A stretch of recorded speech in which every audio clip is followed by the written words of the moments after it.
welcome to your channel, El Momento del Pánico.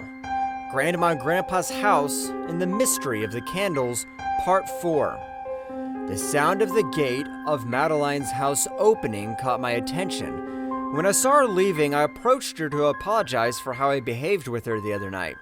I told her, Made, I apologized for the day before. Yesterday, I wish I could explain, but it was complicated. She smiled at me and told me not to worry. We would talk later. We never did. She walked away down the sidewalk to the main street. I wanted to apologize to her too for having woken her up that night. I'm not going to tell you why, but I did it, ma'am. But you think I wouldn't believe you, but she interrupted me.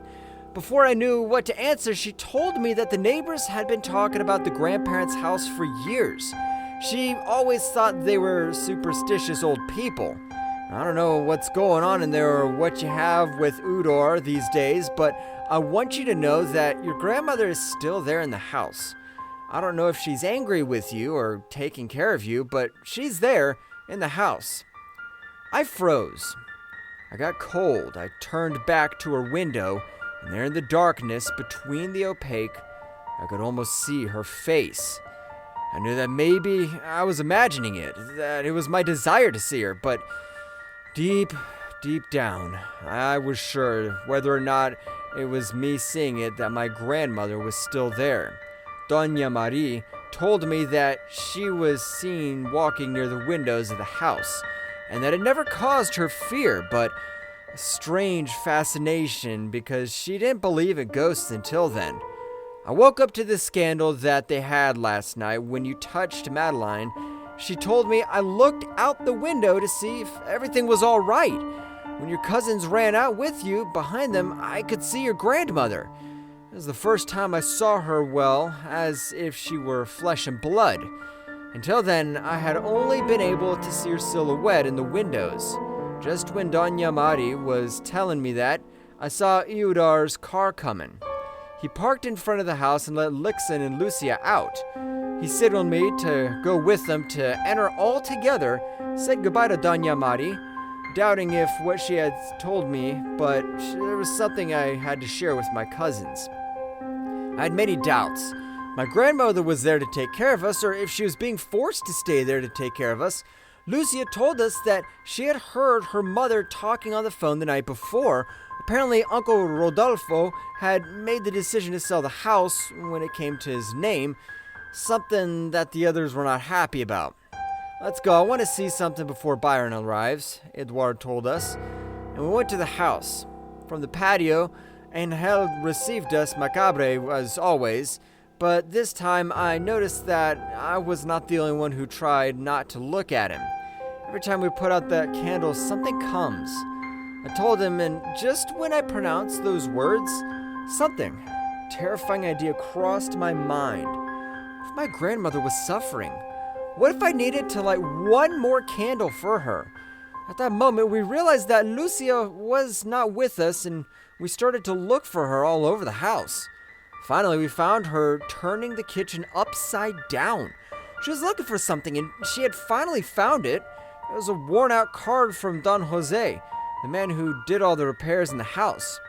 Lucy explained to us that the day before, a boy of about 18 years old had passed by and talked to my mom. From the door of the street, he kept peeking out.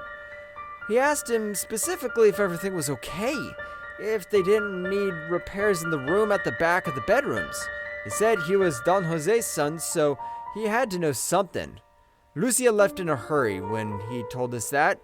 To my surprise, Byron was already waiting for her outside, and they left quickly, while Lucia dialed the number that was on the card on her cell phone.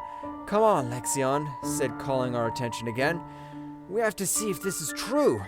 I know that Lexion needed to see it too, that it was difficult for him to commit himself to what the rest of us were saying and trying to investigate. If he had not seen something convincing enough to rule out any reasonable explanation, I was a little tired. I had not been able to sleep during these days, and I did not need to see anything else to believe what was happening. I told him that I was going to go lie down on the living room furniture.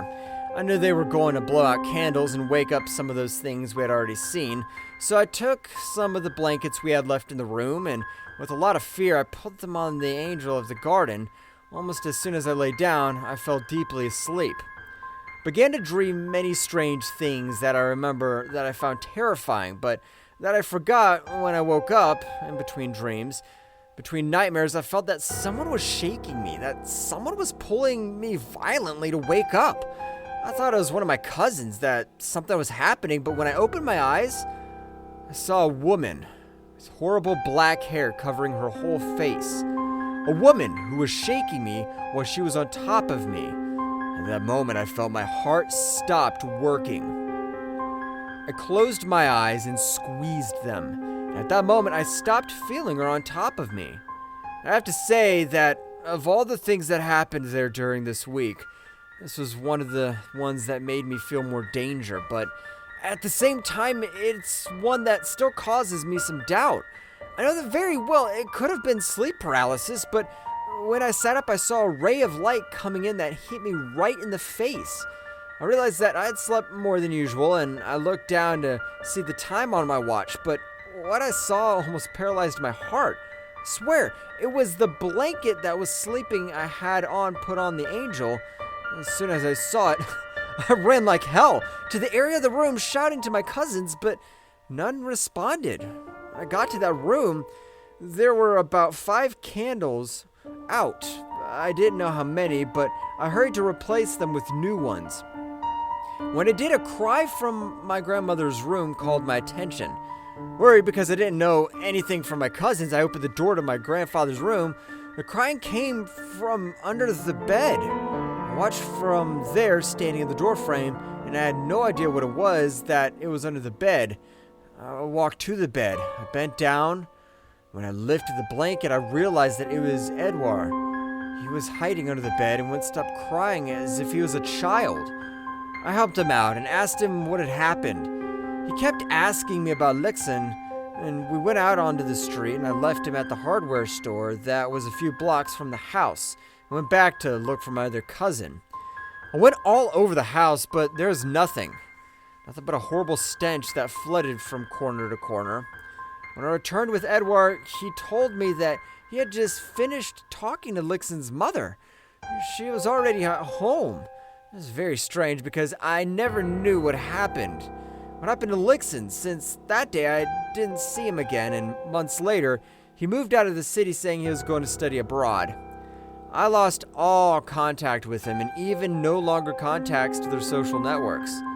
Edouard, however, was very different, but we'll get to that. I received a call from Byron after spending all afternoon looking for him and convincing him managed to talk to the son of Don Jose.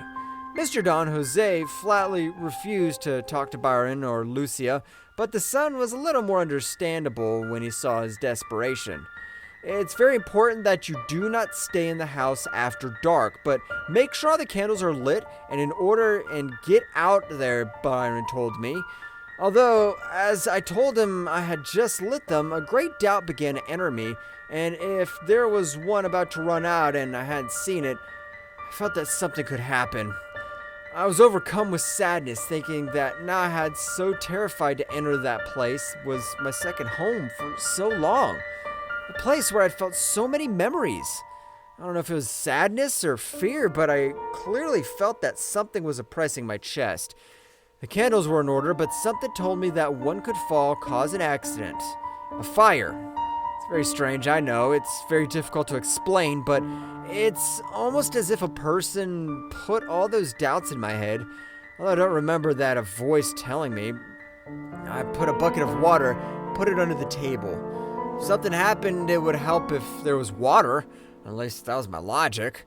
I went for a glass of water and placed it on the table, and then I went for another one and placed it too, and another one, and I lost track of how many and taken until I'd taken one more and stopped, and I saw a table full of glasses as well as candles, and behind it was the most horrible figure I've ever seen in all my life.